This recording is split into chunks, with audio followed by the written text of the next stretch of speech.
The morning Ethan Cole unlocked the door to his quiet mountain cabin, he had no idea someone else had already given it away.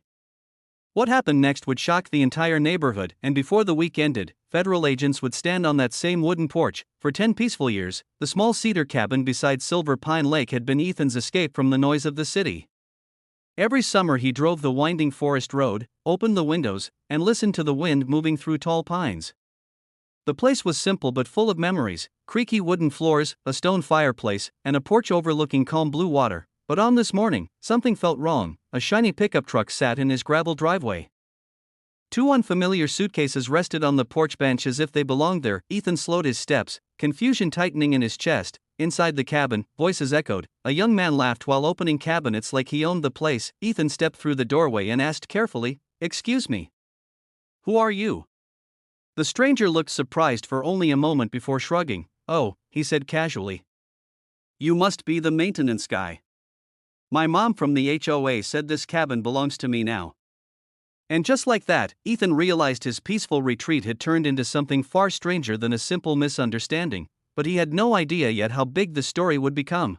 Ethan forced himself to stay calm. The young man introduced himself as Tyler and sat comfortably on the couch like he had already moved in. According to Tyler, his mother Karen, president of the Silver Pine Homeowners Association, had reassigned the cabin after declaring it abandoned property. She had told the community board the owner had disappeared and the home was wasting away. Tyler believed every word, but Ethan knew the truth. Without raising his voice, he reached into his bag and carefully unfolded a document. The property deed. His name sat clearly printed across the page, dated more than 10 years earlier and stamped by the county records office. Tyler leaned forward slowly. "That doesn't make sense," he said. Ethan nodded quietly. Because it didn't. For months, Karen had been sending strange HOA letters about compliance inspections, community usage rights, and new neighborhood rules. Ethan had ignored most of them, assuming they were routine HOA notices. Now those messages felt different, like someone had been quietly building a story about his property behind the scenes. Outside, a black sedan rolled slowly past the driveway. Inside the cabin, Tyler rubbed the back of his neck. "Look," he said. "My mom runs the HOA. She wouldn't lie about something like this." Ethan looked around his own living room, now filled with someone else's luggage. He wasn't angry yet, just curious, because if Karen had truly handed over this cabin, the question wasn't why, the question was how. That afternoon Ethan drove straight to the HOA office. Karen Mitchell sat behind a polished desk like a small-town executive, sunglasses resting on top of perfectly styled blonde hair. When Ethan explained what happened, she barely looked surprised. Instead, she folded her hands calmly. "Our records show the property was inactive," she said. "The board voted to reassign it for community benefit." Ethan placed the deed on the desk. Karen glanced at it but didn't pick it up. "The document may be outdated," she replied smoothly. Outdated? The word hung in the air. Ethan felt the first spark of disbelief turning into concern, because property records weren't something an HOA could simply replace. Unless something deeper had happened. When Ethan asked to see the HOA records, Karen hesitated just long enough to raise suspicion, then she smiled. "I'll have our office email them to you." But as Ethan left the building, something else caught his attention. A county records clerk he knew slightly was standing outside the courthouse steps nearby, shaking his head while talking on the phone. Later that evening, Ethan received a message from that same clerk. 3 words: "Something isn't right."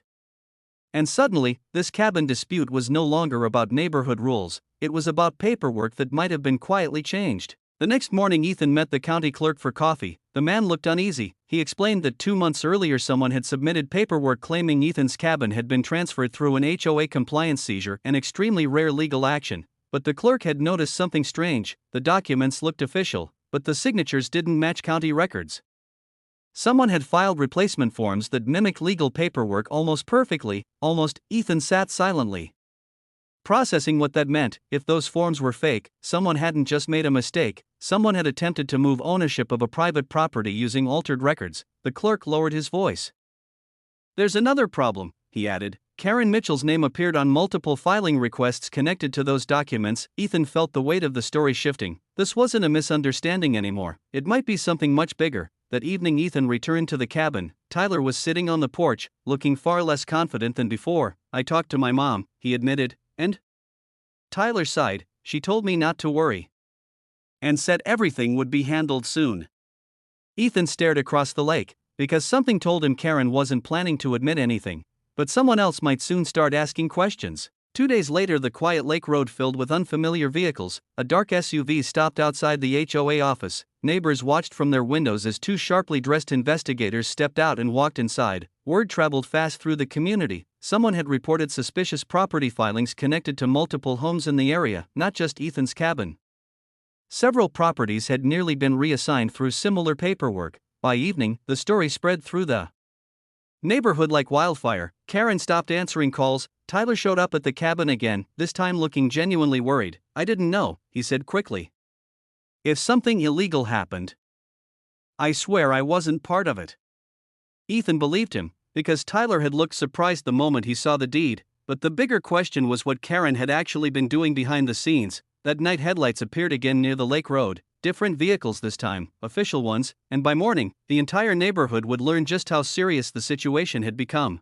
Early sunlight touched the lake when 3 black vehicles rolled quietly into the neighborhood. This time the visitors weren't county investigators, they were federal agents. Neighbors watched in stunned silence as the agents walked directly into the HOA office and closed the door behind them. For nearly 2 hours no one came out. When the door finally opened, Karen Mitchell stepped outside surrounded by investigators. Her confident smile completely gone. Rumors spread instantly.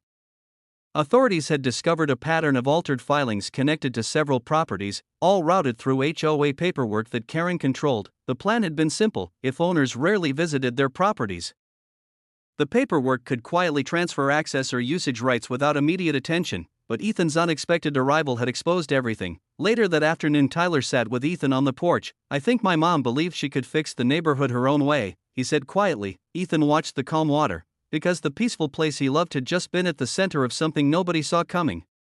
But the final twist in the story hadn't arrived yet. A week later, the cabin was quiet again. The investigation had confirmed the truth: Ethan's property had never legally changed ownership. The altered filings had already been removed from county records. Karen's role in the paperwork was now part of a much larger federal case involving property manipulation across several communities. For Ethan, the resolution felt strangely simple. His cabin was still his. The lake still reflected the sky the same way it always had. Tyler eventually returned one afternoon to apologize again. He admitted he had trusted his mother completely and never questioned the story she told. Ethan understood, because sometimes the people closest to a situation are the last ones to see the full picture. By the end of summer, the neighborhood slowly returned to normal, but one thing had changed: the residents of Silver Pine Lake would never again assume HOA power meant unlimited authority, and Ethan's quiet cabin had become the story everyone remembered, a story that started with a stranger in his living room and ended with federal agents at the door. And that was the final twist in this unbelievable HOA story. If you love the drama, don't forget to like, subscribe, and drop a comment sharing your thoughts. It really helps this channel grow.